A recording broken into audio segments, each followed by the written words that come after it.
kajian Tahdzibul Akhlak masih penyakit hati nomor 8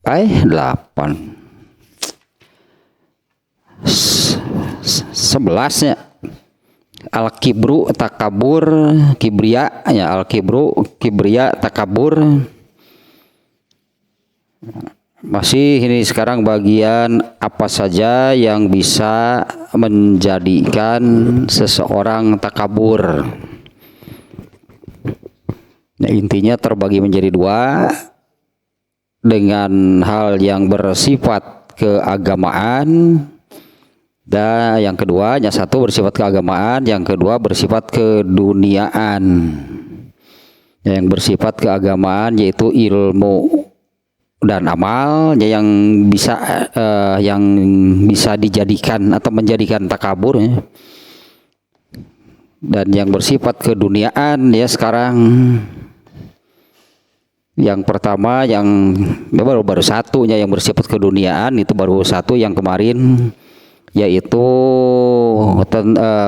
takabur dengan garis keturunan, ras gitulah, atau golongan atau apanya, terutama keturunan, garis keturunan. Yang kemarin ya yang nomor 1 ini garis keturunan, garis keturunan nasab atau garis keturunan. Hadis yang dimuat kemarin di dalam masalah tersebut yaitu Abu Dzar berselisih dengan seseorang di hadapan Nabi sallallahu alaihi wasallam. Kemudian Abu Dzar memanggil orang tersebut ya dengan sebutan Ibnu Sauda, si hitam lah gitu ya. Rasulullah SAW marah kemudian menyabdakan, ya Aba Dzarin laisa libnil baydai ala ibnis sauda'i fadlun. Ya wahai Abu Dzar, tidak ada sedikit pun ya apa namanya sebutnya orang yang berkulit putih, itulah ya, orang yang berkulit putih dibandingkan dengan orang yang berkulit hitam ya. Tidak ada sedikit pun keutamaan karena perbedaan warna kulit tersebut. Nah, kemudian Abu Dzar merasa bersalah, lalu dia berbaring di atas tanah dan dia berkata kepada orang yang disebut si hitam tadi, berdirilah kamu, kemudian injaklah kepalaku. Satunya ya ras berartinya bukan hanya garis keturunan ya. Ini warna kulit di sini. Yang berdasarkan ras gitu, golongan, itu keturunan atau ya sekitar itulah semacam itu ya. Nah, kemudian yang kedua hadis riwayat Muslim, tapi ternyata ini riwayat Abu Dawud ya, setelah saya cari ini, man abta'a bihi amaluhu lam yusri bihi nasabuhu. Barang siapa yang lambat dalam beramal, artinya jadi kurang sedikit gitu ya, karena lambat di dalam beramalnya. Barang siapa yang lambat dalam beramal, lam yusri bihi nasabuhu, maka tidak bisa jadi cepat, jadi banyak, jadi apa namanya ya, tidak bisa jadi cepat, tidak bisa jadi banyak, tidak bisa jadi, intinya tidak akan selamat karena nasabnya. Nah, kemudian yang ketiga, nah ini ya riwayat Al-Baihaqi atau Broni. Ini hadis yang luar biasa nih ya. Pada hari kiamat Allah memerintahkan seorang penyeru. Kemudian seruannya adalah ala inni ja'altu nasaban. Ya, ketahuilah sesungguhnya aku telah menetapkan apa itu nasab. Kalau kalau makna ya makna sekarang katakanlah ya nasab itu yang tadi lah garis keturunan, ras, golongan. Wa ja'altum nasaban, tapi kalian menjadikan atau menetapkan sendiri itu ya, apa itu nasab atau soal nasab. Fa ja'altu akramakum atqakum. Nah, aku telah menetapkan bahwa yang paling mulia di antara kalian, di antara seluruh manusia itu adalah yang paling bertakwa. Fa abaitum, kalian tidak mau ditetapkan demikian. Illa antakulu fulan ibnu fulanin khairun min fulan ibni fulanin. Kalian malah mengatakan si anu, si ini, si itu yang lebih baik dari anu, dari ini, dari itu, gitulah, membandingkannya demikian. Fal yauma, maka hari ini arfa'u nasabi wa adau nasabakum. Aku angkat. Ya, maka hari ini pada hari kiamat nih ya. Maka pada hari ini aku angkat nasabku. Nasab berdasarkan ketetapan Allah itu ya. Wa adau nasabakum, dan aku tinggalkan, aku rendahkan, aku tidak menganggap itulahnya, aku tidak menganggap nasab yang kalian tetapkan. Ainal muttaqun, mana orang-orang yang bertakwa. Nah, inilah nasab, hubungan gitulahnya. Nasab itu hubungan apalah intinya nasabnya. Allah, aku menetapkan nasab, tapi kalian malah menetapkan sendiri. Nasab yang menurut Allah itu adalah sesungguhnya yang paling bertakwa, yang paling mulia itu adalah yang paling bertakwa. Taeta nasab takwa artinya itulah gitu ya, mereka yang satu golongan. Ya, menurut satu golongan, satu kelompok gitulahnya, menurut Allah adalah yang demikian, yaitu berdasarkan ketakwaan. Jadi itulah berartinya nantinya saudara yang hakiki. Itulah saudara yang hakiki itu adalah yang ada hubungan gitu atau kaitannya itu, hubungannya itu adalah ketakwaan. Nah, berarti kan ya kalau seseorang takabur berdasarkan nasab, artinya kan nasab yang ditetapkan oleh manusia sendiri. Nasab menurut Allah itu satu keluarga lah, nggak disebutannya kan, satu keluarga, satu kelompok, satu golongan itu adalah ketakwaan ikatannya. Tidak dianggap itu kan oleh Allah ya nasab karena kekeluargaan, nasab karena ikatan darah dan sebagainya, itu di hadis ini nanti tidak berlaku itu ya, di hadapan Allah pada hari kiamat itu tidak berlaku. Yang berlaku berartinya yang satu kelompok, satu golongan itu berdasarkan nasab yang Allah tetapkan, yaitu ikatannya, hubungannya adalah ketakwaan. Itulah yang sesungguhnya ya. Nah, artinya kan buat apa gitu ya, buat apa takabur dengan seperti contohnya asalnya kan Abu Dzar-nya merendahkan orang yang berkulit hitam. Nah, buat apa takabur dengan hal tersebut?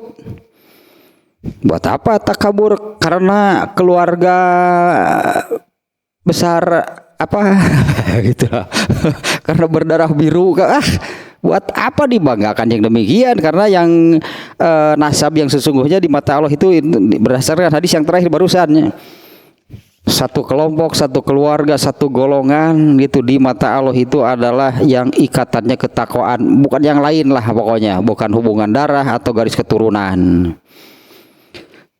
Itu yang kemarin lah ya, hal keduniaan yang bisa menjadikan seseorang takabur. Nah, nomor satu yang barusan yaitu nasabnya, garis keturunan. Dan ternyata gitu kan tidak berlaku, sebutnya di mata Allah itu tidak berlaku. Nah, kemudian di sini juga kemarin disebutnya bagaimana kita bisa melihat bagaimana Qabil padahal anak kandung Nabi Adam. Kemudian Kan'an padahal anak kandung Nabi Nuh. Nah, ini hubungan darah dengan bapaknya, bapak mereka yang seorang nabi itu membantu nggak di akhirat? Sama sekali enggak.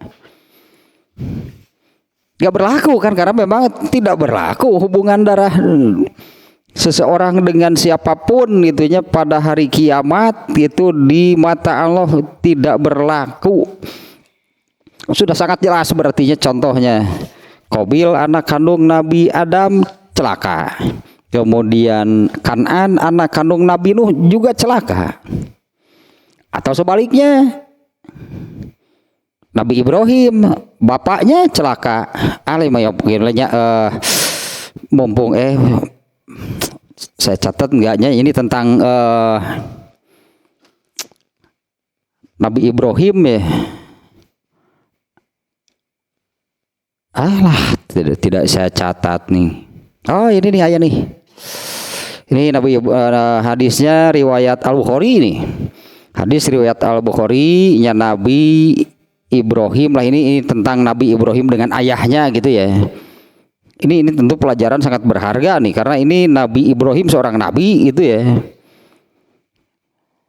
Saya baca terjemahnya saja nih ya. Dari Abu Hurairah radhiyallahu anhu, dari Nabi sallallahu alaihi wasallam, beliau bersabda, Nabi Ibrahim alaihi salam bertemu dengan bapaknya yaitu Azar. Ada yang Azarnya, bapaknya itu ada yang Uzair. Nabi Ibrahim bertemu dengan bapaknya Azarnya pada hari kiamatnya. Nabi SAW bersabda, Nabi Ibrahim alaihi salam bertemu dengan ayahnya Azar pada hari kiamat. Ketika itu wajah Azar ada debu hitam atau tertutup itulahnya, wajah bapaknya itu tertutup gitu oleh debu yang hitam. Ya, ketika itu wajah Azar ya tertutup oleh debu yang hitam. Kemudian Nabi Ibrahim alaihissalam berkata kepada ayahnya, bukankah aku sudah katakan kepada ayah agar ayah tidak menentang aku? Ini waktu di dunianya dulunya Nabi Ibrahim mengatakan demikian kepada bapaknya. Bukankah aku sudah katakan kepada ayah agar ayah tidak menentangku? Ya, ayahnya berkata, hari ini aku tidak akan menentangmu. Telat atuh ayeuna mah. Ya, bapaknya berkata, hari ini aku tidak akan menentangmu. Kemudian Nabi Ibrahim berkata, wahai Tuhanku, engkau sudah berjanji kepadaku untuk tidak menghinakan aku pada hari seluruh manusia dibangkitkan. Lalu kehinaan apalagi yang lebih hina daripada keberadaan ayahku yang jauh dariku? Allah Subhanahu wa ta'ala menjawab, sesungguhnya aku mengharamkan surga bagi orang-orang kafir. Lalu dikatakanlah kepada Nabi Ibrahim alaihissalam, wahai Ibrahim, apa yang ada di kedua telapak kakimu? Kemudian Nabi Ibrahim melihat ke arah telapak kakinya. Ternyata ada seekor anjing hutan yang kotor. Maka anjing itu diambil kakinya lalu dilemparkan ke dalam neraka. Nah, ini kan seorang nabi yang bahkan Nabi Ibrahim itu gelarnya adalah Khalilur Rahman, manusia yang paling dicintai oleh Allah. Tapi bagaimana nasib bapaknya? Nah, ini kan kalau nasabnya bapak kandungnya ternyata seperti ini. Ya, ternyata seperti ini ya di akhirat ketika bertemu itu dengan Nabi Ibrahim. Nabi Ibrahim melihat wajah bapaknya itu tertutup oleh debu yang hitam. Dan selanjutnya lah gitunya barusan penjelasannya ya. Artinya juga kan tidak bisa menyelamatkan hubungan darah, tidak bisa menyelamatkan bahkan untuk seorang nabi sekalipun. Nah, contohnya kan sudah lengkapnya hal ini ya, yang kalau yang terikat oleh nasab atau terikat oleh nasab, kalau yang bapaknya nabi anaknya celaka ya Nabi Adam tadi dengan Nabi Nuh. Kemudian yang anaknya nabi bapaknya celaka ini Nabi Ibrahim. Kemudian yang istrinya celaka, padahal suaminya seorang nabi. Nabi Nuh juga istrinya celaka. Kemudian Nabi Lut juga istrinya celaka. Nah itu semuanya lah contoh sudah lengkap ya, bahwa nasab itu tidak bisa menyelamatkan, ya, tidak bisa menyelamatkan seseorang itu pada hari kiamat di hadapan Allah. Nah terus apa yang dibanggakan artinya? Ya, apa yang dibanggakan dengan hal tersebutnya? Ternyata ya, apa maknanya, apa artinya? Enggak ada sama sekali. Nah sekarang yang kedua nih ya, takabur karena hal keduniaan. Yang nomor dua adalah apa namanya ya, fisik lah, fisik itu kecantikan, ketampanan, kesempurnaan fisik, ya keunggulan secara fisik lah pokoknya di sini ya. Ya keunggulan, kelebihan secara fisik nih yang nomor dua sekarang nih.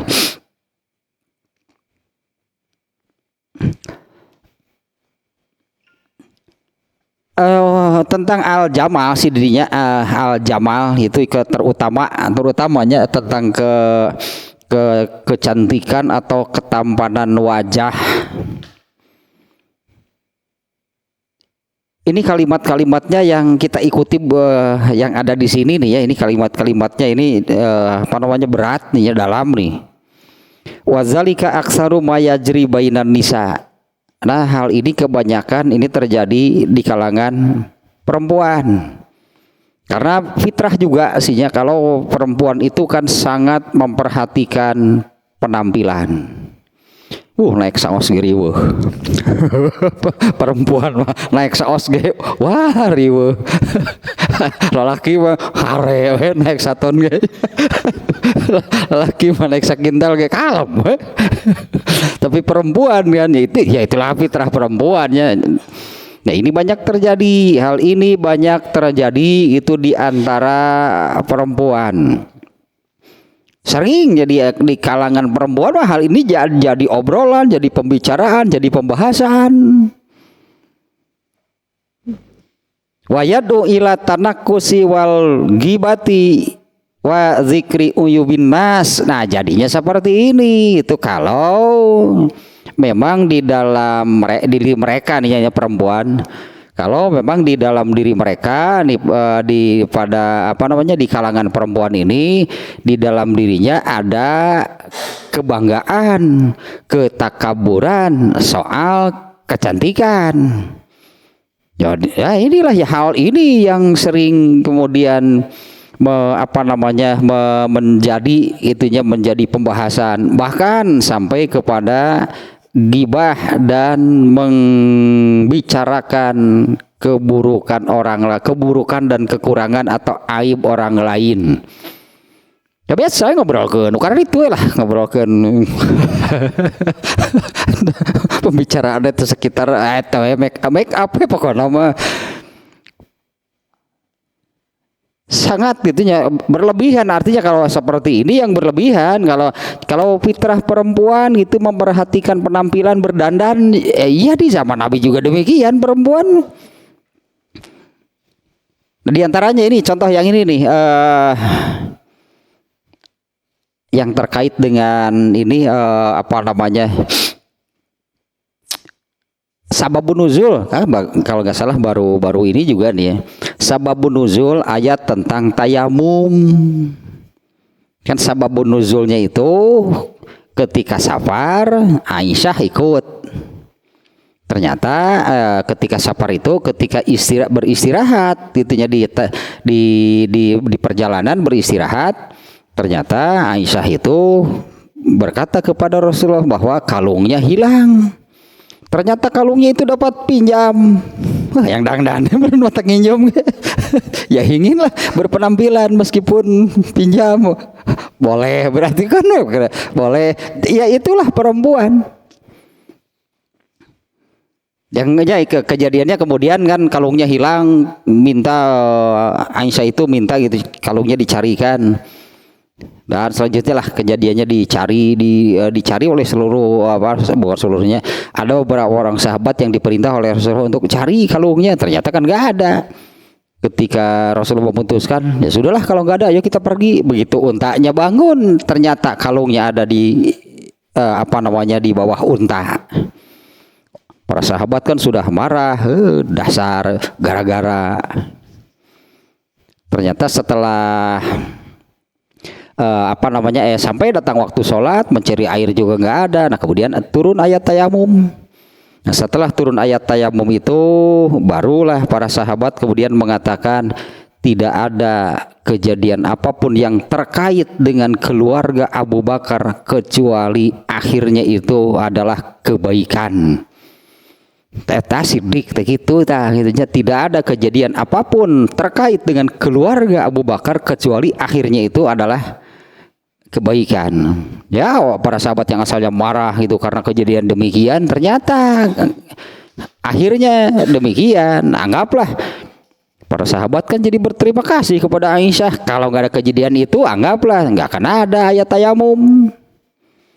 Teteh hebatnya keluarga Abu Bakarnya, bukan hanya Abu Bakarnya, keluarga Abu Bakar itu luar biasa memang. Tidak ada kejadian apapun terkait dengan keluarga Abu Bakar kecuali akhirnya itu berupa kebaikan. Setelah itunya kemudian turun ayat tayamum. Nah waktu itu Rasulullah Aisyah ketika kejadian tersebut kalungnya hilang, itu kalungnya pinjam dari kakaknya. Pinjam dari kakaknya, dari Asma-nya, kakak perempuan Aisyah itu Asma binti Abu Bakar. Jedang dan lah perempuannya mangan iya itunya kecantikannya justru kalau perempuan utara dangdan lain pesalakin nama yang geuleuh ninggalin lagi unggal balik teh aing cenah cek salakinan teh unggal balik teh sugan itu pikanan pikar sepen gitu melihat istrinya teh menarik lah gitunya.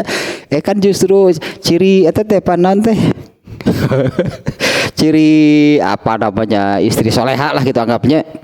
Ciri istri soleha itu kan diantaranya menggairahkan ketika suaminya memandang. Nah, kudu kitu atuh. Ya mau ningali teh aduh. Jangan sampai seperti ini, seperti istrinya Abu Dzar kan. Tuh kan bener kan. Jangan seperti istrinya Abu Dzar, karena memang ini salah sih, kesalahannya ada pada Abu Dzar sih yang ini.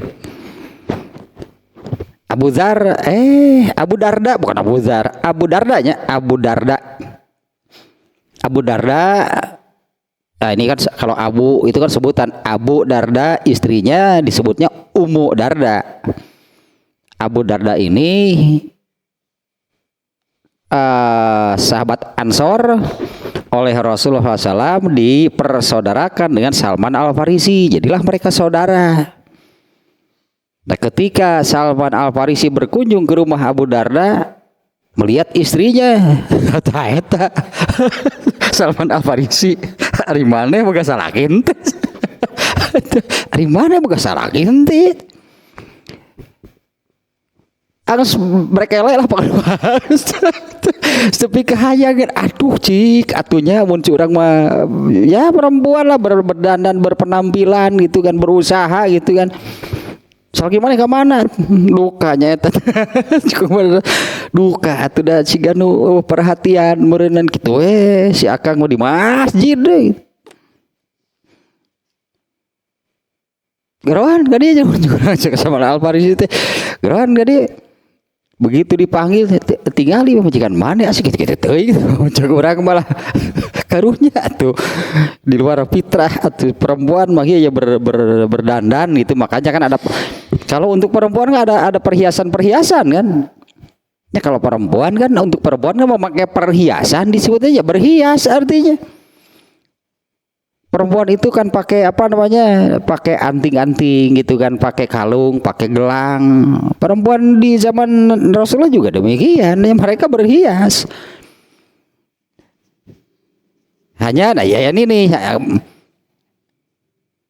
jadi bahan lah gitunya tadi ya, dijadikan atau menjadikan seseorang takabur itu karena kecantikannya. Tapi ini juga bukan hanya perempuan, karena ini soal fisik lahnya, bukan hanya wajahnya. Nah, ini soal fisiknya ya. Hanya ini kebanyakan ya itulah da fitrah perempuan teh ya. Ini kebanyakan terjadi itu di kalangan perempuan. Karena kalau perempuan kan sangat memperhatikan penampilan perempuan mah. Ya tapi itu tidak salah perempuan. Ya gitulah fitrahnya perempuan. Dangdan gitu pan ngorek ini teh. Gitu laki boro-boro. Dangdan ayo tara pikiran penampilan sugan.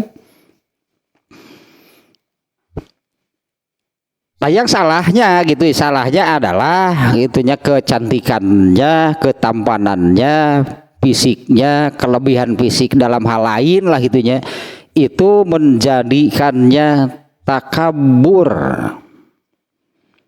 Dan ini kan ya namanya takabur tetap takabur. Takabur itu kalau kita lihat di awalnya di pembahasan ini tentang al-kibru, di mana takabur ini kan Allah menetapkan sebagai satu dosa yang sangat besar. Sampai dalam hadis qudsi kan Allah menggambarkan takabur al-kibriya dan al-uzmah. Kibriya teh kemahabesaran sihnya, kemahabesaran Allah gitu atau apalah eta kibriya teh takabur lah. Takabur dan keagungan itu adalah sepasang baju kebesaran Allah. Kalau manusia ada yang takabur, itu di mata Allah dianggap dia mencuri baju kebesaran Allah, lalu dia merasa besar di hadapan orang-orang, padahal itunya bajunya itu adalah baju kebesaran milik Allah. Maka aku pasti menghukumnya wala ubali, kan di ujung hadisnya kalau nggak salahnya kayak pasti aku nanti fa uazibuhu la uazibuhu wala ubali, pasti aku menyiksanya, nggak akan pikir panjang, gitulah pakai penekanan demikian dah. Artinya kan takabur itu dengan hal apapun, takabur adalah takabur, termasuk dengan hal seperti ini. Ya, takabur dengan fisiknya, ya terutama nih soal itulah kecantikan gitu dan ketampanan. Nah sekarang mengobatinya nih. Nah karena ini kan biar bagaimanapun ini penyakit hati dan ini dosa gitu ya. Takabur kan, makanya takabur adalah takabur apapun penyebabnya, bahkan kan meskipun penyebabnya itu hal yang bersifat keagamaan. Takabur dengan amal soleh juga tetap takabur namanya. Takabur dengan ilmu juga tetap takabur namanya. Makanya takabur adalah takabur. Tetap saja itu penyakit hati dan dosa berarti. Mau dengan ilmu ke takaburnya, mau dengan amal ke, mau dengan kalau yang kemarin kan dengan golongan atau nasab. Ya sekarang ya ini dengan fisik nih. Sekarang mengobatinya nih. Kita ikutinya kalimat-kalimat di sini nih. Antan zero ila batinika. Aduh agak susah juga sebetulnya ya. Yang menyadari berarti yang menyadari hakikat diri, hakikat manusia. Karena hakikat manusia itu ya adalah ruhnya. Ini nih yang hakikat manusia itu adalah ruh. Adapun jasad itu kan sebagai wadah selama manusia hidup di bumi. Kan manusia itu adalah ruhnya. Ya manusia itu adalah ruhnya. Kalau manusia kan terdiri dari dua unsur. Ya, manusia yang hidup di dunia itu terdiri dari dua unsur kan, ruh dan jasad. Ruh manusia itu adalah ruhnya. Adapun jasad itu adalah casing atau wadah selama manusia di dunia, artinya selama manusia masih berada di tahapan hidup yang ini, yaitu hidup di dunia. Apabila sudah habis waktu hidupnya di dunia, ya dikeluarkanlah ruh itu dari jasadnya. Ini kan manusia itu ruhnya dipindahkan kan ke alam kubur atau ke alam barzakh. Kalau jasad kan casing, jasad mah keperluannya selama manusia hidup di dunia. Nah jasad itu hanya casingnya sekaligus gitunya, sekaligus sebagai alat untuk ruh beramal. Karena jasad tidak beramal, tidak ada amal jasad tanpa perintah gitunya dari ruhnya.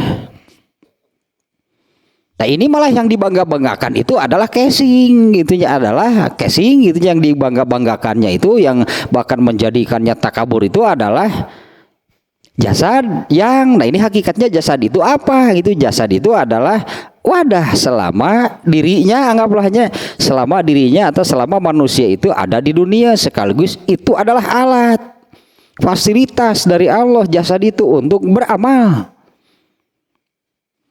Nah maka mengobatinya adalah ya seperti ini, antanzuro ila batinika.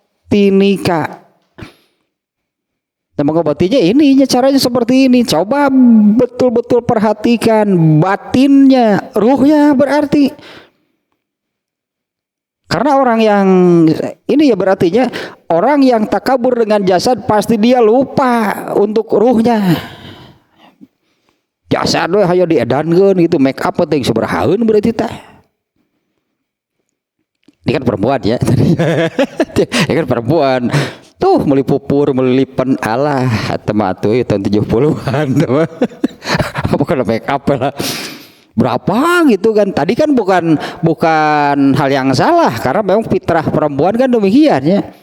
Tapi ini nih yang memang itu yang dibanggakan, kecantikannya, fisiknya. Nah, maka keperluan untuk hal seperti itu bisa jadi sangat berlebihan. Ya, sangat berlebihan ya, memperhatikan tapi make up belum nge-gym alas belum nge-gym kan, memperhatikan bodinya apa naik saos wae riweuh. Belum lagi memperhatikan body, bentuk tubuhnya.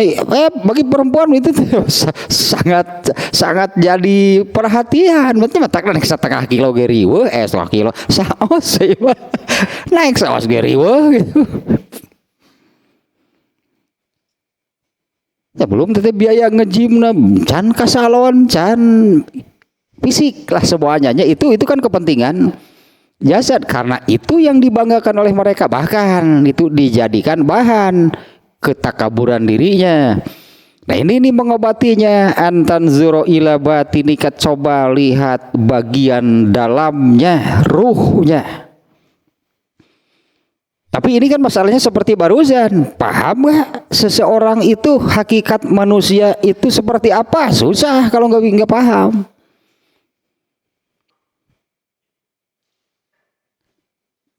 Ini harus untuk paham hakikat apa itu manusia berartinya.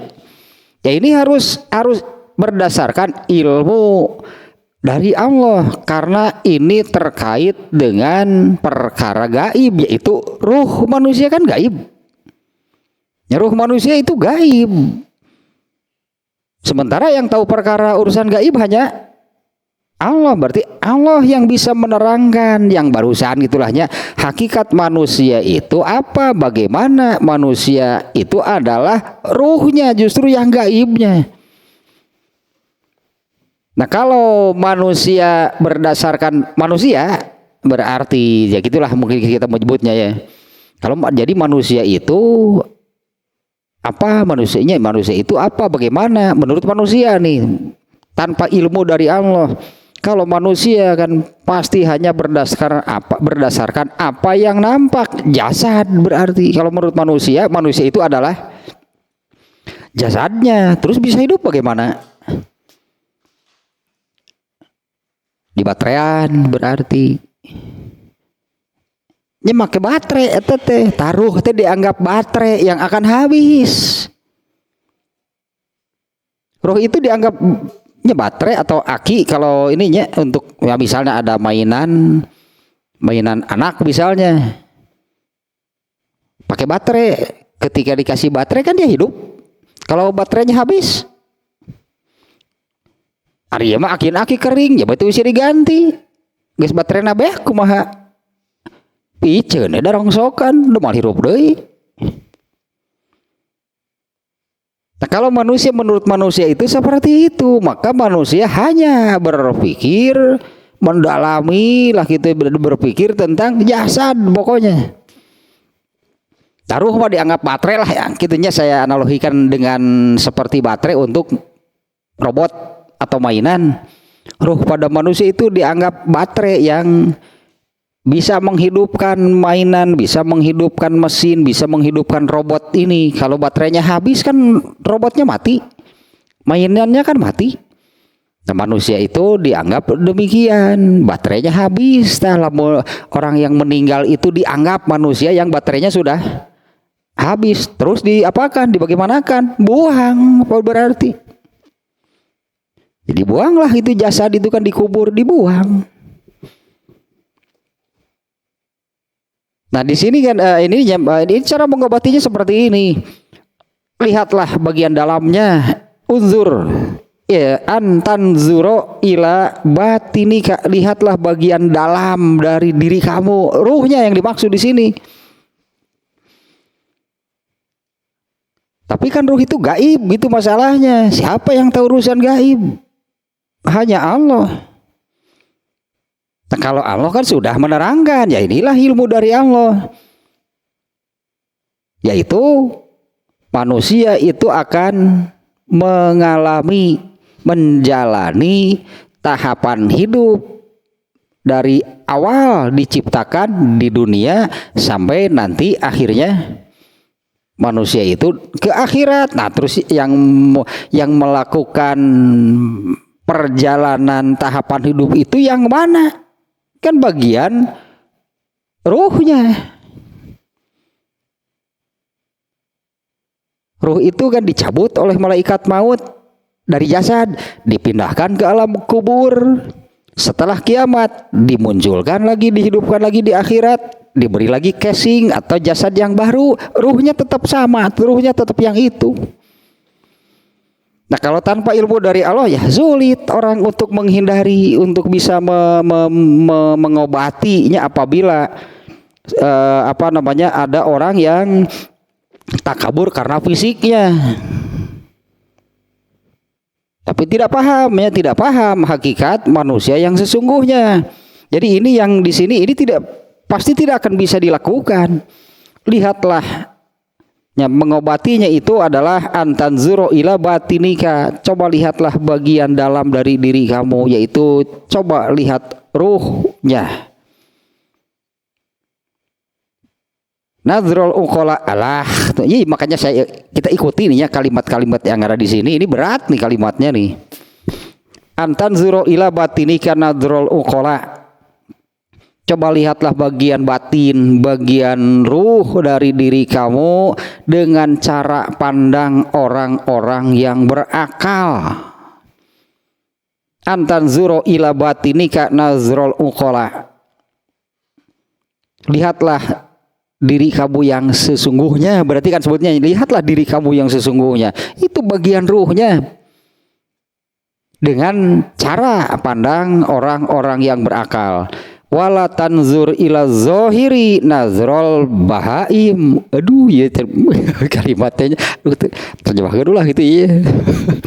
Dan jangan hanya melihat bagian luarnya dengan cara pandang binatang. Ya aslinya ya. Jangan hanya melihat wala tanzur ila zohiri nazrol bahaim. Lihatlah bagian dalam, lihatlah bagi batin gitulahnya batin tidak bagian dalam, lihatlah bagian batin atau ruh diri kamu dengan cara pandang orang-orang yang berakal. Jangan hanya memandang bagian yang nampak yaitu jasadnya, jangan hanya memandang bagian jasad, bagian yang nampak dari diri kamu dengan cara pandang binatang. Wa mahma nazarta ila batinika ra'aita minal qabaihi ma yaqdiru alaik. Jika benar-benar kamu perhatikan batin kamu, gitulah dinya, jika benar-benar kamu perhatikan batin kamu, ruh kamu, kamu akan melihat begitu banyak keburukan yang akan mencelakakan kamu. Penyakit hati, tapi itu kan penyakit hati, itu emang iya wunggul. Tadi lah coba ini nih. Tadi teh siapa Nabi, hadis tentang Nabi Ibrahim yang tadinya kita baca lagi tadi tehnya hadis tentang Nabi Ibrahim teh ya bagian ini ya tadi hanya sekilas. Bagian yang ininya nih. Nabi Ibrahim berkata kepada Allah, "Wahai Tuhanku, Engkau sudah berjanji kepadaku untuk tidak menghinakan aku pada hari semua manusia dibangkitkan." Itu kan doa Nabi Ibrahim minta seperti ini di surat surat Asy-Syu'ara itu nanti teh. Nyata Rabbi ewala tukhzini, dan janganlah engkau hinakan aku, wala tuhzini yauma yub'atsun, pada hari seluruh manusia dibangkitkan, illa man atallaha biqalbin salim. Nah ini dia kecuali yang tidak akan dihinakan, yang tidak akan hina itu pada hari kiamat itu adalah yang datang menghadap kepada Allah membawa hati yang bersih. Lalu coba perhatikan batin kamu, ruh kamu.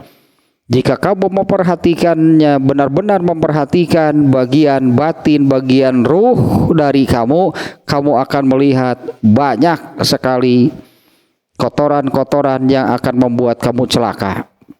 Padahal itu semuanya harus bersih tadinya. Jadi itu doa Nabi Ibrahim itu suratnya teh.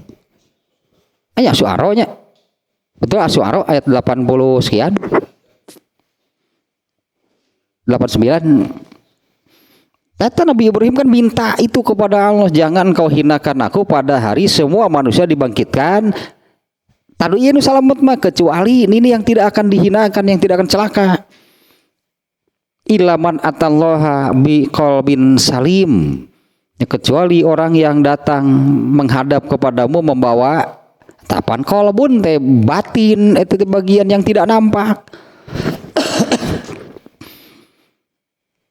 Perhatikan, artinya ini untuk mengobati takaburnya, untuk mengobati takabur gitu, sombong karena jasad, karena wajah. Bapak Nabi Ibrahim tadi pan di akhirat mah ternyata wajahnya tertutup oleh debu yang tadi kan bapaknya Nabi Ibrahim kan disebutkannya Nabi Ibrahim bertemu dengan bapaknya pada hari kiamat. Mana cerita ini teh? Ketika itu pada ketika bertemu dengan Nabi Ibrahim alaihissalam bertemu dengan ayahnya Azar pada hari kiamat. Ketika itu wajah Azar tertutup oleh debu hitam. Sok rek kasep kumaha? Ya seperti ini artinya ini kan bapaknya Nabi Ibrahim laki-laki, anggaplah ketika di dunianya tampan gitu, cakep luar biasa. Nah kalau di akhirat begini apa yang dibanggakan? Nah, perhatikanlah bagian batin itu dari dari diri kamu. Kalau betul-betul memperhatikan ruh, hati, berarti tanya. Kalau kamu betul-betul memperhatikan bagian batin dari diri kamu, ruh atau hati, banyak pasti ya banyak kamu akan melihat banyak sekali kotoran-kotoran yang akan mencelakakan kamu. Nah dan hal itu, nah kalau sudah demikian pasti akan sadar, artinya pasti akan sadar apa hebatnya, katakanlahnya apa hebatnya kalau seseorang itu merasa bangga, apalagi sampai kepada takabur dengan ketampanannya, dengan kecantikannya. Kalau ternyata busuk, anggaplah gitunya, bagian batinnya, hatinya, kotorannya, abrag kabeh penyakit hati aya atau apa. Kalau orang kafir pasti itu semuanya. Kalau orang kafir pasti semua penyakit hatinya ada. Karena sumber ya sepasang ban teh sumber apa namanya inang biang lah kita tak inang biang induk dari semua penyakit hati itu sepasang ta. Kufur bodoh geus aya eta dua mah geus ka itu lah mah pasti semuanya ada. Makanya orang kafir ya ada yang hatinya bersih. Bahkan kan orang kafir sampai Allah nyatakan mereka masuk neraka dan abadi itu ini karena bagian batinnya itu sudah betul-betul seperti di surat apa summa qasat qulubuhum, kemudian hati mereka itu menjadi keras. Nah, itu surat tahun itu teh ada, saya ingat ada lebih dari satu ayat yang menerangkan summa qasat qulubuhum. Cing itu ayat naon teh?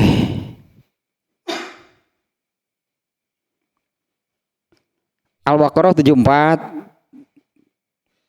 kemudian Al-An'am 43, Al-Hadid 16, tuh ada 3 yang summa qasat qulubuhum. Kemudian hati mereka itu menjadi keras. Nah, hati manusia bisa menjadi keras itu bagaimana gitunya? Hati manusia bisa menjadi keras itu bagaimana? Nah, ini nih hadis ini yang menerangkannya.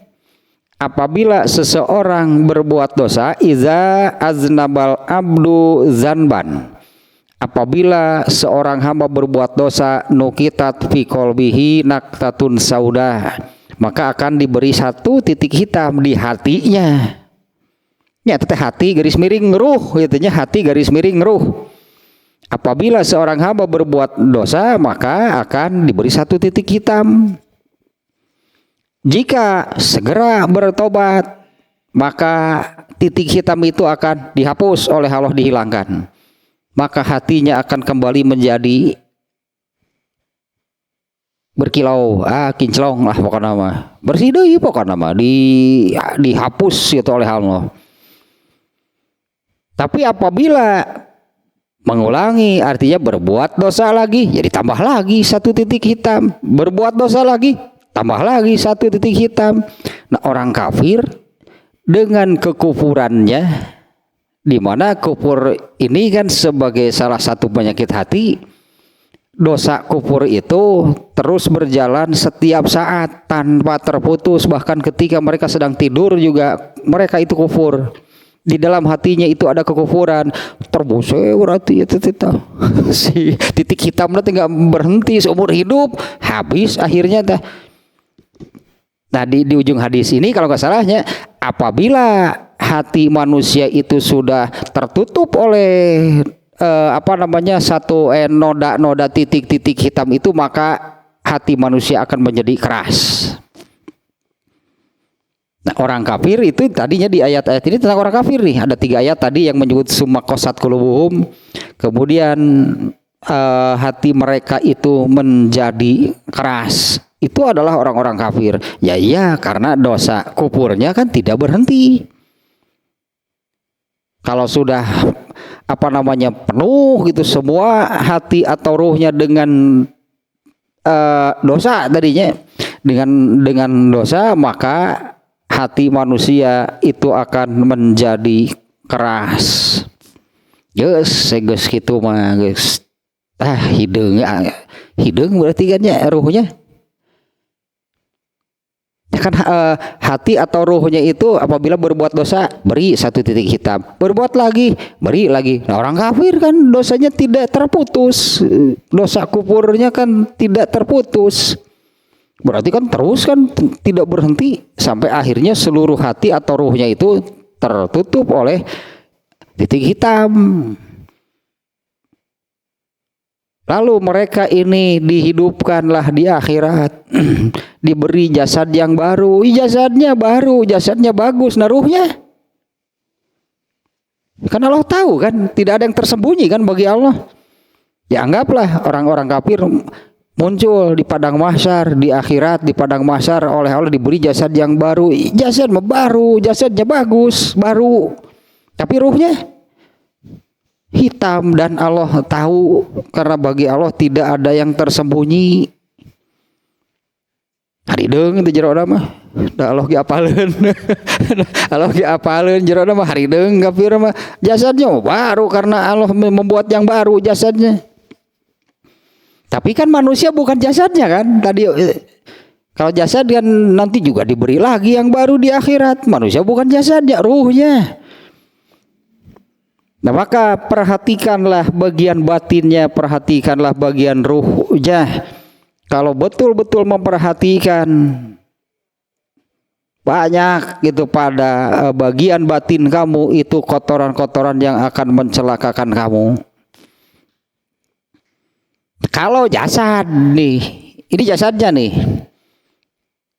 Hakikat jasad, ya inilah jasadnya. Iz khuliqta min akzarin, bagian jasadnya itu diciptakan oleh Allah dari bahan yang kotor. Wasa tamutu fayasiru jifatan akzaro min sairil akzar. Kemudian setelah mati maka jasad itu akan menjadi bangkai yang paling jelek di antara semua yang kotor, yang buruk di antara semua yang buruk. Jadi bangkai jelema paling bangkai manusia dibandingkan dengan bangkai manapun gitulah, kamu jeung bangkai simut mah. Pakai simut mah teu bau teu naon, rasa gitu pakai simut. Jadi itu simut itu apa belalang gitu ya, kalau mati kan simutnya, kalau sudah mati kan jadi bangkai.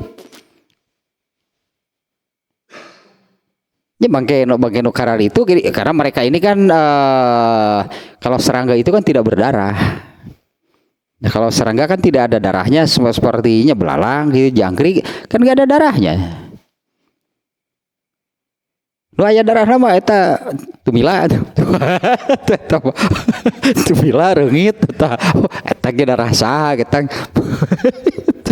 ge darah saha, da mereka mah tidak berdarah eta mah. Nah apalagi nya kalau dibandingkan dengannya bangkai semacam belalang yang seperti itu kan, kalau kita melihat belalang yang sudah mati jijik enggak? Kan enggaknya kita melihat belalang yang sudah mati bangkai kan namanya, kalau sudah mati tidak menjijikan. Kemudian kita melihat bangkai ini misalnya bangkai ikan, misalnya bangkai ikannya terapung di air, kita ambil lalu kita cium, can bau digoreng setah padahal geus paeh tah. Jijik enggak, malah dimakan. Nah manusia itu diciptakan jasad itu diciptakan Allah dari bahan yang kotor, kemudian akan mati. Nah setelah mati itu bangkai manusia itu paling menjijikkan gitulahnya dibandingkan dengan semua atau bangkai-bangkai yang lain. Dan ketika hidupnya di dalam ususnya, ini kita mengikuti kalimat ini nih ya. Warroji'u fi aika, dan ada kotoran di dalam usus kamu. Wal mukhatu fi anfika, ada ingus di telinga kamu, dan mereka geuleun kabeh geuningan itu. Kita mengikuti kalimat ini nih ya. Wal mukhatu fi anfika, ada ingus di telinga. Lain ingus atau engoc eta mah di telinga mah. No, jadi ingus. Ada ingus di hidung kamu. Wal buzaku fi fika, kemudian ada ludah dahak di mulut kamu. Wadamu fi urwatika, kemudian ada darah gitu di dalam cairan cairan badan kamu, wasonanu tahta ibtika, kemudian juga aromanya bau itu di ketiak kamu. Itu kan ada yang mengikuti ianya. Bener jelema ge pikegeleun kabeh. Ya apa namanya, ada aroma bau itu di ketiak kamu. Watag silulgo itu kulayaumin, kemudian kamu mencuci apa namanya bekas buang air besar setiap hari. Bisa sekali atau dua kali, dafatan atau dafataini biadika dengan tangan kamu. Watarod dadal khola akulla yaumin marotan au marotaini, kemudian apa namanya keluar masuk jamban artinya buang kotoran itu bisa sehari sekali atau dua kali. Wa kullu hadza sababul do'ati wa zilli, ini sebetulnya kan manusia itu, yaitulah hanya manusia itu apa namanya hina. Ini kalau jasad kan, ya ini kan bicara jasad, jadinya jasadnya kan Allah ciptakan dari bahan yang kotor. Kalau ruh mah dari kalau ruh itu kan dari Allah dimasukkan ke dalam jasad. Nah inilah jasad manusia apa? Nah ini yang dibanggakan. Wa kullu hadza, nah semua ini yang mulai dari tadi bahan diciptakannya, setelah matinya bagaimana, kemudian ketika hidupnya juga seperti ini, di dalam ususnya ada kotoran, ada ingus di apa namanya di hidungnya, ada dahak di mulutnya, ada darah. Karena darah juga kan aromanya kan, aroma darah kan gak enak sebetulnya kan, hangru cik orang Sunda mah. Ini aroma darah manusia enggak enaknya. Ya samalah dengan keringatnya juga enggak enak. Aroma gitu keringat badan manusia, jasad manusia juga enggak enak. Nah ini semua yang menunjukkan wa kullu hadza sababud do'ati, ini semua penyebab bahwa ya manusia itu kalau tadinya melihat jasadnya ya hina lah, buruk kotor, wazili wal haya'u fadlan anil kibri, maka sebetulnya kalau manusia itu merasa malu, lah gitunya, kalau manusia itu merasa malu, tentu ini lebih utama dibandingkan dengan takabur, dengan hal seperti itu. Anger ya anggaplah iya tuh dah jeung aya di kontes ge dipikas sabeuleuh nanti ge ratu kecantikan aya di kontes kan. Fisik itu kan semata-mata fisik nya ya ratu kecantikan kan no dikonteskeun kan no fisiknya. Anger we tanu karieuna mah disumputkeun geuningan. Coba kalau ratu kecantikan sedang kontes, sales mah der ngucur. Iya beta mah eleh pasti nya ketika digoreng nama. Ketika kelihatan bagian yang jeleknya, kamu ngucur curi. Wah, iya mah monyor ayo biru kontes ratu kecantikan. Baik itu. Ternyata kan kalau ketahuannya bagian yang jeleknya. Ya gitulah ya namanya. Ini bagian yang ada gitu yang jelek semuanya.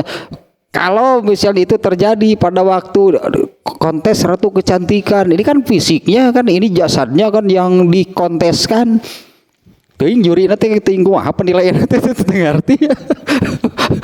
Dipuntun itu apa namanya, matanya mungkin hidungnya, pokoknya wajahnya proporsional. Ya sudah ukurannya siapa? Juri juri yang menetapkan penilaian demikian. Coba kalau ini muncul nih waktu kecantikan, iya bener. Ayo pas ngomong bener-bener kerbatuk kan ngejelagur batuk nanti. Pika seriusnya kelakuan dasar kafir. Dari orang Islam pipilun, milu kontes deh orang Islam. Milu kontes kan gitu. Nah tentunya apa namanya merasa ya karena siapapun merasa aib misalnya. Kalau bau badannya tercium orang, dia kan malu. Gini eta, mencek orang teh, gini eta. Lama-lama ketinggal tidur gucur ti dia, so karena pasti era. Nah, ternyata kan kalau sebetulnya kan seperti ini. Nah tentu merasa apa namanya, merasa bahwa menyadari lah gitunya. Menyadari itu bahwa dengan hal seperti itu pantaslah kalau manusia itu seharusnya merasa hina, itu bukannya malah berbangga. Lebih pantas merasa hinanya dengan penjelasan yang tadi. Ya tentu merasa hina itu sebagai manusia itu lebih utama tentu dibandingkan dengan malah berbangga dan takabur dengan hal-hal yang seperti itu. Padahal inilah hakikatnya jasad, ini kan jasadnya. Padahal ya inilah hakikat jasad manusia. Mulai dari diciptakannya dari bahan yang kotor, setelah mati menjadi yang paling jelek, dan semasa hidupnya pun nah seperti ini dah, di ususnya ada kotoran, di dalam hidungnya ada kotoran, di dalam mulutnya ada kotoran. Bahkan sampai ke aliran itu cairan di dalam diri manusia juga terdapat darah, dan darah itu kotor. Kotor itu artinya kan yang tadinya darah manusia itu kan baunya nggak enak.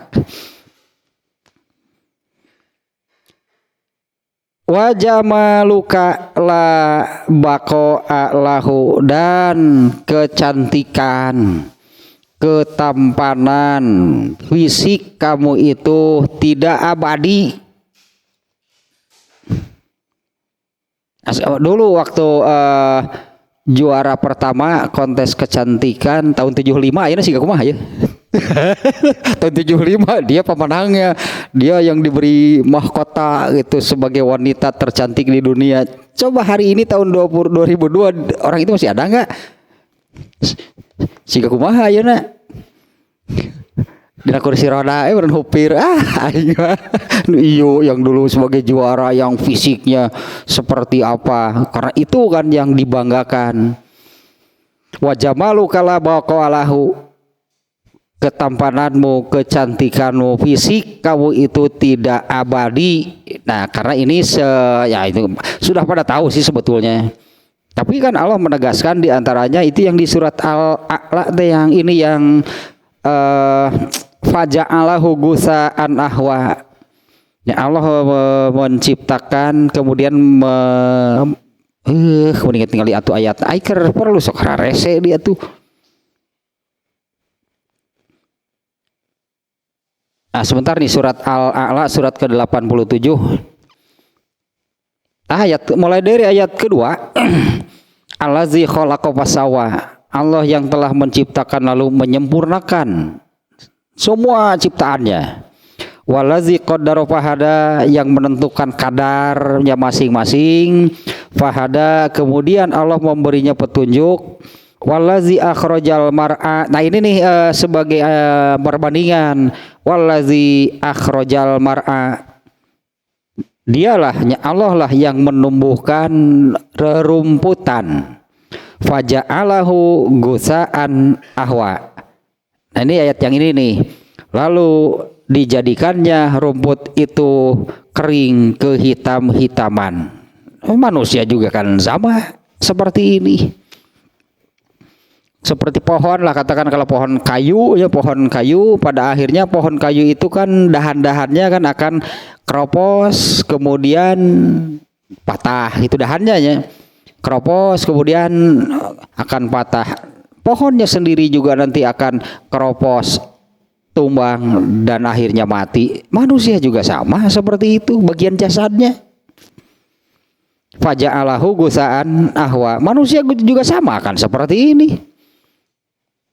Menua, mengering, menghitam, dan mati lah gitunya. Ya, kalau rumput kan kita melihat demikian.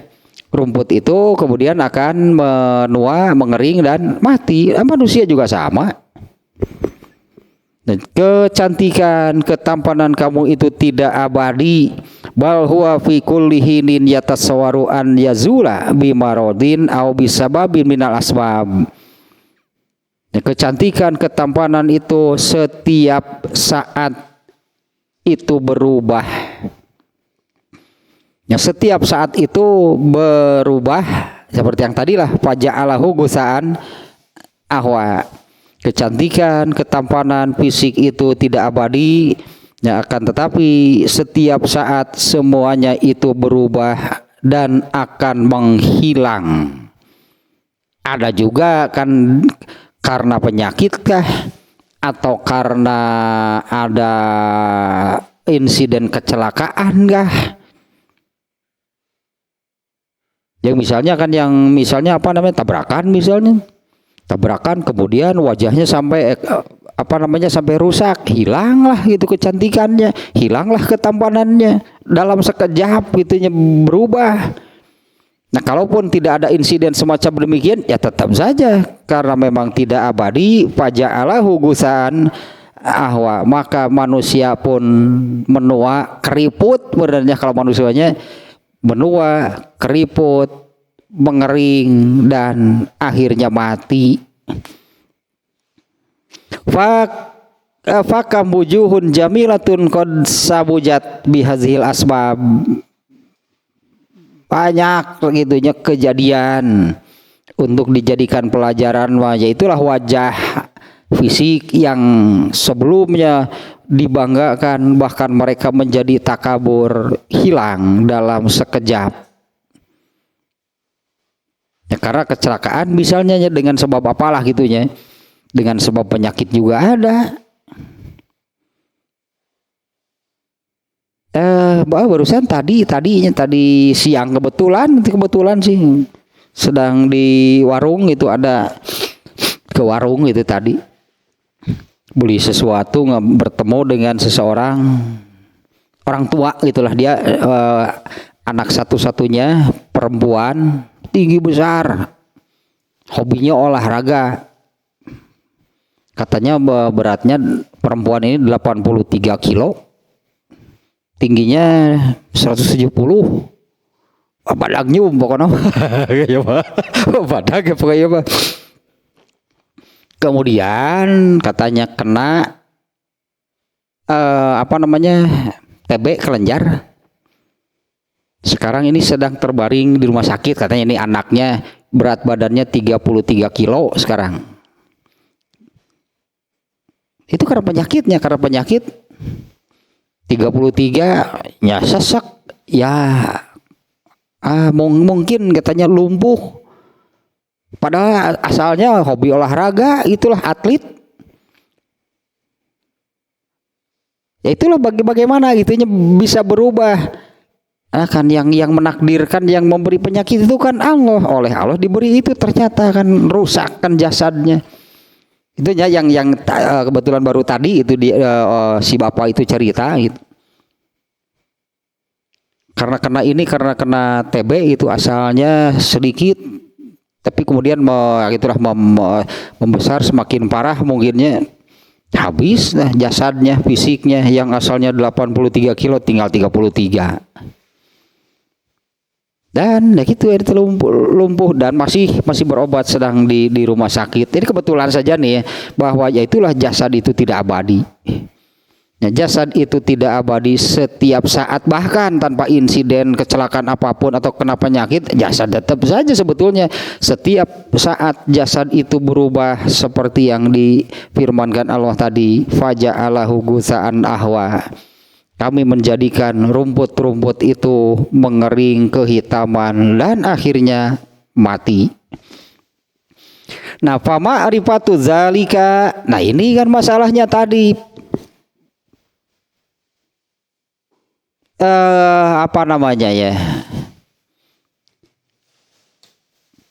Pemahaman itu berarti kan pemahaman tentang hakikat manusia itu sebagai dasarnya. Ya, kalau tidak tahu, tidak paham tentang hakikat manusia, ya sulit, karena manusia itu hanya akan berdasarkan apa yang nampak, jasad. Nah, sementara kan yang menerangkan tadilahnya kurang lebih bahwa manusia yang sesungguhnya itu adalah ruhnya. Nah, siapa yang bisa menerangkan demikian? Kalau bukan Allah, karena ruh itu gaib, yang tahu ilmu gaib hanya Allah. Kalau manusia memandang manusia adalah jasad. Kalau ruh apa coba kalau tanpa ilmu dari Allah? Ruh itu menurut manusia apa sih?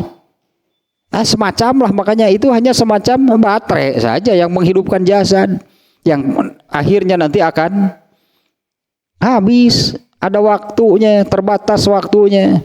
Setelah baterainya habis, jasadnya pun sudah tidak berguna. Nah, maka mengetahui hal yang ini nih, yaitu tahu hakikat diri, berarti tahu hakikat manusia.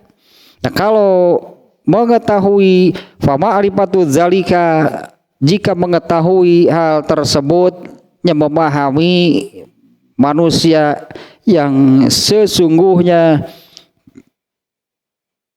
maka itu akan disebutnya di sini tanziul wa ma'rifatu zalika tanziu minal qalbi da al kibri bil jamali. Mengetahui memahami hakikat manusia berarti memahami hal tersebut, ini akan mengeluarkan, mencabut penyakit takabur dengan jasad dari dalam hati. Liman aksaro ta'ammalaha, bagi orang yang ternyata banyak menafakuri, banyak mempelajari, mendalami tentang hakikat manusia yang sesungguhnya. Ya, intinya adalah tadilahnya bahwa manusia yang sesungguhnya itu adalah ruhnya. Itu yang harus paling diperhatikan. Tambahan sedikitnya, kebetulan ini juga belum lama ini nih yang tentang jasad dan ruh, di mana ada banyak kesamaan sebetulnya, ada beberapa hal gitulahnya, ada kesamaan, yaitu bagi jasad ada penyakitnya, bagi ruh juga ada penyakitnya dan harus diobati. Jasad kalau kena penyakit, kalau sakit harus diobati. Ruh kalau sakit, kalau kena penyakit ya harus diobati. Nah, hanya seperti ini masalahnya. Untuk jasad, akhir dari sebuah penyakit jasad itu adalah mati. Akhir dari penyakit jasad itu adalah mati. Kalau sudah mati selesai, sembuh langsung teh. Orang sakit jantung begitu meninggal sembuh. Orang sakit paru-paru begitu meninggal kan sembuh ya penyakit paru-parunya. Nah, dokter ge mau dituling obaran nu geus maot mah. Nah, geus cager. Berarti sudah sembuh, begitu meninggal sembuh berarti penyakitnya. Akhir berartinya akhir dari penyakit jasad itu adalah mati. Setelah mati sudah selesai, penyakit jasad habis, selesai. Tapi penyakit hati begitu meninggal justru baru mulai.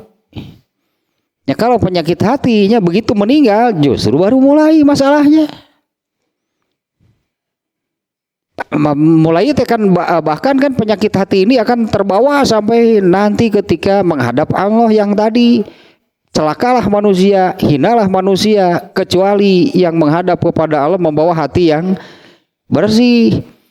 Nah, kalau penyakit jasad itu akhir perjalanan, penyakit jasad itu adalah meninggal, sembuh langsung meninggal. Orang meninggal itu langsung sembuh dari semua penyakitnya. Makanya kan nggak ada dokter yang begitu meninggal tuluy we diobatan. Nah, orang ada cager tete sudah sembuh tete sudah berakhir berarti. Tapi penyakit hati justru begitu meninggal baru mulai terasa. Akibat berartinya akibat dari penyakit hati itu akan betul-betul lah sebetulnya ketika di dunia juga terasa, hanya teu dirasa meureunna. Penyakit hati bagi manusia ketika di dunia sebetulnya juga terasa, ngan teu dirasa. Lantaran teu diperhatikan karena memang tidak ada perhatian, karena perhatiannya selalu ke jasad. Begitu meninggal, barulah penyakit hati itu sangat terasa. Itu begitu meninggal, penyakit hati mah baru akibatnya itu benar-benar terasa. Bisa jadi ketika masih hidup itu sebetulnya terasanya tapi tidak dirasa. Tapi kalau meninggal barulah terasa akibat dari penyakit hati itu seperti apa. Apalagi nanti ketika datang kepada Allah, menghadap kepada Allah membawa penyakit hati, geus ta eta nu paling berat menanti. Makanya Nabi Ibrahim itu kan tadi doanya demikian. Jangan engkau hinakan aku dengan apa? Berpenyakit hati berarti, karena yang selamat kepada Allah itu orang yang datang membawa hati yang bersih. Berarti dihinakan oleh Allah, ya katakanlah dihinakannya itu dengan apa? Dengan penyakit hati, karena ruhnya ini hitam tadi.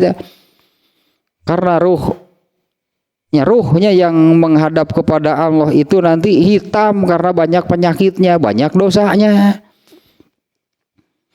Terus itu sampai situ dulu barusannya takabur dengan kecantikan, takabur dengan ketampanan, dengan body, bahkan ada kan yang bodybuilding.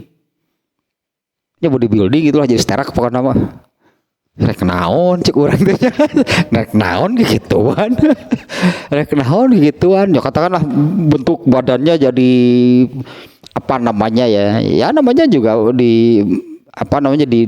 dibangun gitu kan, bentuk bodinya bodybuilding. Jadilah bentuk badannya, bentuk fisiknya itu, kalau seorang binaragawan mah ya teuing lah itu menjadi binaragawan hanteu tungtung teh. Jadi binaragawan henteu menjadi binaragawan puguh deui ikut kejuaraan jadi juara dapat uang hari ieu mah. Jadi duit henteu nu puguh mikiran duit hanya untuk jasad angger masalahna. Hanya untuk membentuk jasad, bentuk badan yang seperti itu ting sabarahaeun gituan tah. Jadi atlet henteu jadi binaragawan henteu tungtung nanti. Terus geus kitu rek kumaha curang teh. Terus geus kitu rek kumaha. Tuh gitu tak akibat teh. Jadi we kan itu ka dieu teh kan hanya pakai singlet hanya untuk diperlihatkan kepada orang lain. Ieu mah coba keluar duitna gede, coba ka dituna tuluy doraka. Asa kurugi-rugi teuing hirup teh. Asa kurugi-rugi teuing hirup teh. Sementara ini bagian batinnya, bagian hatinya tidak diperhatikan. Tapi kuncinya tadi kan harus memahami jati diri manusia yang sesungguhnya. Manusia itu jadi kalau disebutlah manusia menurut pandangan atau manusia menurut manusia itu apa? Kemudian manusia menurut Allah itu apa? Nah itu harus yang harus paham berarti. Kalau tanpa paham itu susah nih, karena manusia nggak akan berpikir tentang ruh karena memang ruh tidak nampak. Ya, yang nampak bagi manusia adalah jasadnya, matakna, geus diadahankeun kadinya, geus make up na, geus ka salonna, geus nge-gym na, geus pokoknya mahal tungtung nanti gitu. Hanya untuk yang tadi itu tidak abadi dan setiap saat itu akan berubah. Faja'alahu gusaan ahwa.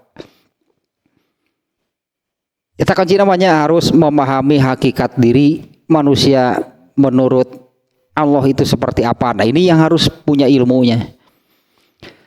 Tasah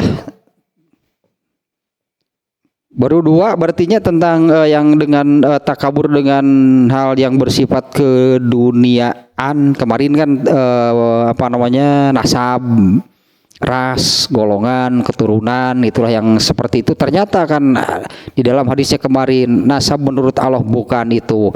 Ikatan seseorang dengan sesamanya adalah karena ketakwaan, baru itu jadi saudara yang sesungguhnya.